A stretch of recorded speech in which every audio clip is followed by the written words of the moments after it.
오늘 계속해서 주시는 말씀 창세기 16장 7절로 16절까지 말씀입니다.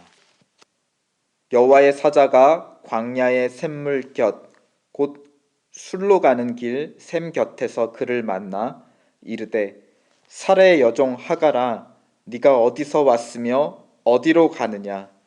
그가 이르되 나는 내 여주인 사레를 피하여 도망하나이다. 여호와의 사자가 그에게 이르되 내 주인에게로 돌아가서 그 수하에 복종하라. 여호와의 사자가 또 그에게 이르되 내가 내 씨를 크게 번성하여 그 수가 많아 셀 수 없게 하리라. 여호와의 사자가 또 그에게 이르되 내가 임신하였은즉 아들을 낳으리니 그 이름을 이스마엘이라 하라. 이는 여호와께서 내 고통을 들으셨음이니라.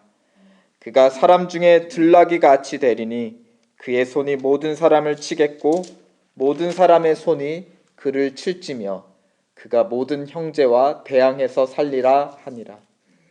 하갈이 자기에게 이르신 여호와의 이름을 나를 살피시는 하나님이라 하였으니 이는 내가 어떻게 여기서 나를 살피시는 하나님을 배웠는고 함이라. 이러므로 그 샘을 부엘라 헤로이라고 불렀으며 그것은 가데스와 베렛 사이에 있더라. 하갈이 아브라함의 아들을 낳음에 아브라함이 하갈이 낳은 그 아들을 이름하여 이스마엘이라 하였더라. 하갈이 아브라함에게 이스마엘을 낳았을 때에 아브라함이 86세였더라. 아멘. 오늘 본문은 하나님의 사자가 하갈을 찾아오는 장면으로 시작합니다. 그곳은 7절에 광야라고 하죠. 가나안 땅과 애굽 땅 사이에 있는 광야입니다. 8절에 여호와의 사자가 사레의 여종 하갈아라고 부르고 있습니다. 하갈인데 그는 사레의 여종입니다. 그녀는 사레를 대신해 아브라함의 아이를 뵌 여자이죠. 그러다 사레의 학대를 견디다 못해 지금 도망하고 있는 중입니다. 16장을 보면 사레가 이 16장 사건의 주관자 역할을 하고 있는 것을 우리는 주목해 볼 수 있습니다. 여종 하갈을 주관하죠. 그리고 남편 아브라함을 주관합니다. 둘을 붙여서 자신이 낳지 못한 아이를 낳도록 사레는 이 모든 일을 주관하기 시작했습니다. 그 모든 시작은 2절 여호와께서 내 출산을 허락지 않으셨다. 그러므로 내가 주관하겠다라는 것입니다. 당시에 사회 간섭을 이용해 아브라함과 하갈이 몸을 합하도록 했다면 나중에는 아브라함과 하갈의 서로 떨어지도록 하갈을 학대하고 마침내 하갈은 도망하는 중이었던 것이었습니다. 그런 시점에 이제 사라의 주관이 시작되었다가 결국은 하갈의 도망으로 이루어지지 못한 바로 그 시점에 7절 하나님의 사자가 그를 찾아왔던 것입니다. 그리고 8절 사레의 여종 하갈아라고 부른다는 것이죠. 이미 이 여자가 누구인지 알고 있다는 것입니다. 그것은 지금까지 하나님께서 이 사건을 주목해 오셨음을 우리에게 암시해주고 있습니다. 그리고 두 가지 질문을 던지죠. 어디서 왔느냐? 그리고 어디로 가느냐? 여기에 대해서 하갈은 첫 번째 질문, 어디서 왔는지만 대답하고 있습니다. 나는 내 여주인 사레를 피하여 도망하고 있습니다. 자기가 어디서부터 왔는지는 알고 있는데 어디로 가느냐라는 질문에는 대답을 하지 않고 있습니다. 혹은 못하고 있는 것입니다. 어쩌면 갈 곳을 알지 못하는 것이죠. 자기가 어디로부터 도망 나왔는지는 분명한데 어디로 가야 살 수 있는지는 알지 못하는 그런 상황인 것입니다. 그러자 9절에 여호와의 사자가 하갈을 대신해서 어디로 가야 하는지를 알려줍니다. 어디로 돌아가라고 하죠? 너의 여주인에게로 돌아가서 그 수하의 그 권세 아래 복종하라. 하나님은 이 사건을 주시해 오셨을 뿐만이 아니라 이제 무엇을 하시는 거죠? 하갈의 삶을 주장하고 계세요. 주관하고 계세요. 어디로 갈지 알지 못하는 자에게 어디로 가야 하는지를 알려주십니다. 지금까지 사례가 주관해 왔던 사건인데 이제부터는 누가 주관을 하시려는 겁니까? 하나님께서 주관을 하시는 겁니다. 사례가 주관을 했다가 망쳐버린 이 깨어진 모든 관계와 불행을 하나님께서 회복시키시려고 주관하기 시작하십니다. 그래서 하갈이 도망 나왔던 그곳으로 하갈을 돌려보내시는 겁니다. 주시하셨다, 또 주관하신다라는 증거가 10절에 축복의 약속으로 명시되어 있습니다. 또 11절에 아이의 이름을 하나님께서 지정해 주시죠. 이스마엘이라 하라. 이는 여호와께서 내 고통을 들으셨음이니라. 아이의 이름에 자기의 이름, 여호와의 이름을 넣었다라는 것, 이 아이의 탄생과 모든 삶이 하나님의 주관 아래 있다라는 것을 우리에게 가르쳐 줍니다. 이 이스마엘이라는 아이는 나중에 아랍인들의 조상, 특히 베두인이라고 하는 족속의 조상이 되었다라고 합니다. 참고로 아랍이란 오늘 7절에 하갈이 여호와의 사자를 만난 곳, 광야라는 뜻이 바로 아랍이에요. 그래서 우리가 요즘에 아랍인들이라 하는 것은 광야에 살아가는 모든 민족을 통칭하는 것이 아랍인들입니다. 그런 점에서 이스마엘은 모든 아랍인들의 어떤 일반적인 보편적 조상이 되었다라고도 말할 수 있죠. 이 아랍인들은 광야에 떠도는 유목민족들입니다.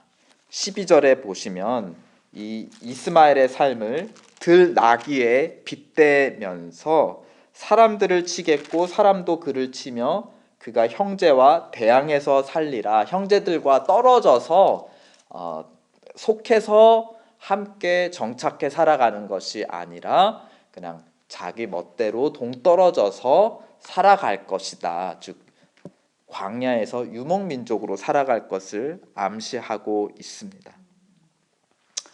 그러자 13절에 하갈은 광야에서 만난 하나님, 특별히 나를 살피시는 하나님이심을 고백을 합니다.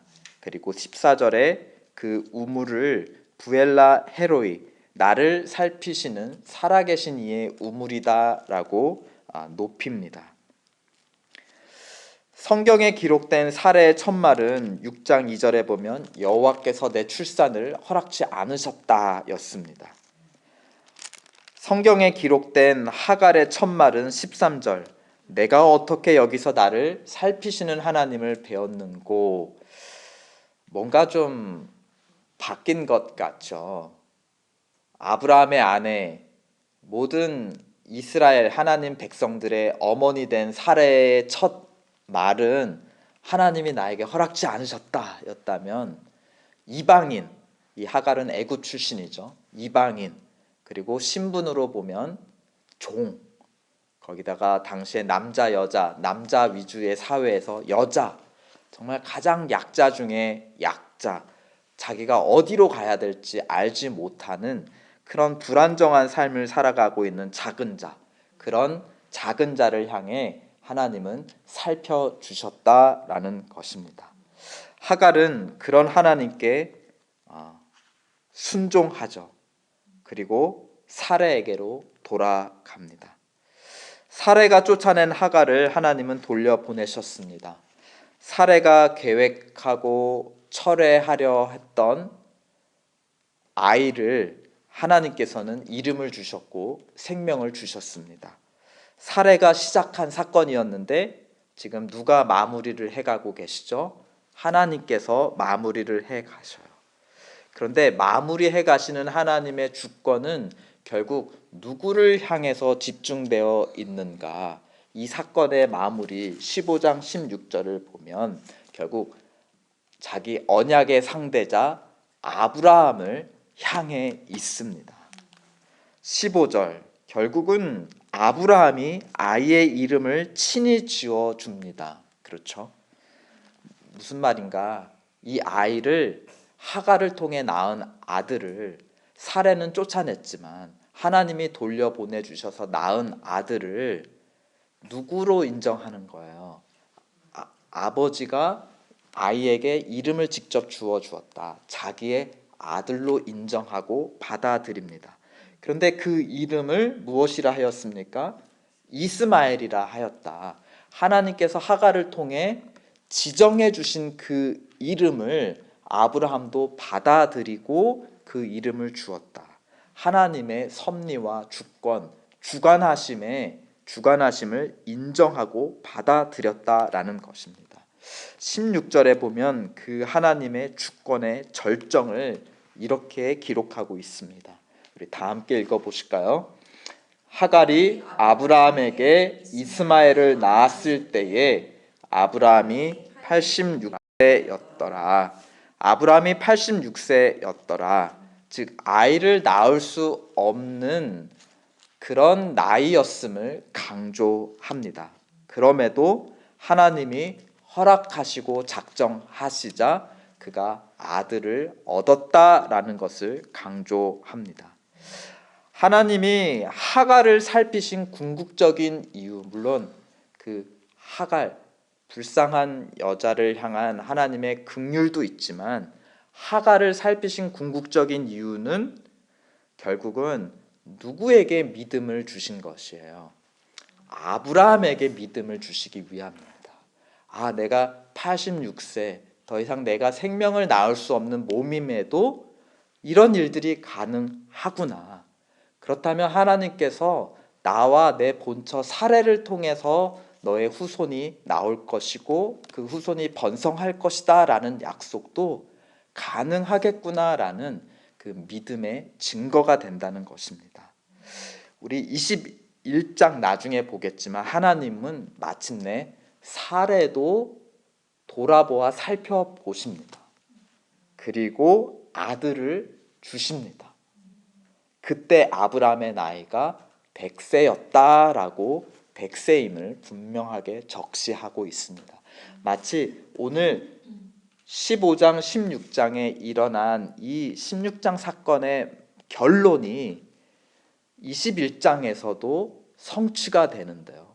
16장의 사건이 마치 모형이 되어서 21장에 일어날 사건을 우리에게 가르쳐 보여주고 있습니다. 흥미로운 것은 오늘 16장의 사건은 이미 앞서 일어난 12장 사건과 닮아 있다는 것입니다. 12장에 먹을 음식이 없자 아브라함이 주도를 합니다. 어디로 가죠? 식량을 찾아 애굽을 갑니다. 그리고 거기에서 아내 사레를 애굽인 왕 바로에게 넘겨줘요. 오늘 16장에 보면 가문을 이을 아이, 후사가 없자 누가 주관을 했죠? 아내 사레가 주도를 해요. 그리고 남편 아브라함을 누구에게 넘겨줍니까? 애굽 출신 여자 하갈에게 넘겨줘서 아이를 베게 합니다. 둘 사이에 뭔가 공통점이 있죠. 한 번은 아브라함이 주관하고 한 번은 사레가 주관하고 둘 다 상대방 배우자를 애굽 사람에게 넘겨줘서 뭔가를 이루려 합니다. 어쩌면 16장에서 사라가 12장의 사건을 계속 마음에 두고 있다가 이번에는 내가 너를 주관할 거야 하고서는 막 넘겨준 거 아닐까요? 그러나 공통점이 또 있습니다. 그때나 지금이나 누가 개입을 하세요? 하나님께서 개입을 하시고 사람이 시작한 일을 아름답게 마무리해 주십니다. 이 일을 통해서 약속하신 바를 하나님은 끝까지 이루어 가세요. 사람이 주관하려다가 어려움을 만나게 되었지만 결국은 하나님께서 주관하시고 살펴보시고 주관하시면서 큰 그림 안에서는 결국 하나님의 약속을 이루어 가신다라는 것입니다. 이 두 유사한 사건은 우리에게 교훈을 줍니다. 우리가 성급하고 실수해도 하나님이 살피시고 주관하시며 약속을 이루어 가신다. 하나님 자녀에게, 하나님을 사랑하는 자, 그 뜻대로 부르심을 받은 자에게는 모든 것이 결국 협력해서 선을 이룬다. 이 진리는 결국 우리에게 무엇을 줍니까? 자유함을 주고 평안함을 줍니다. 그렇죠?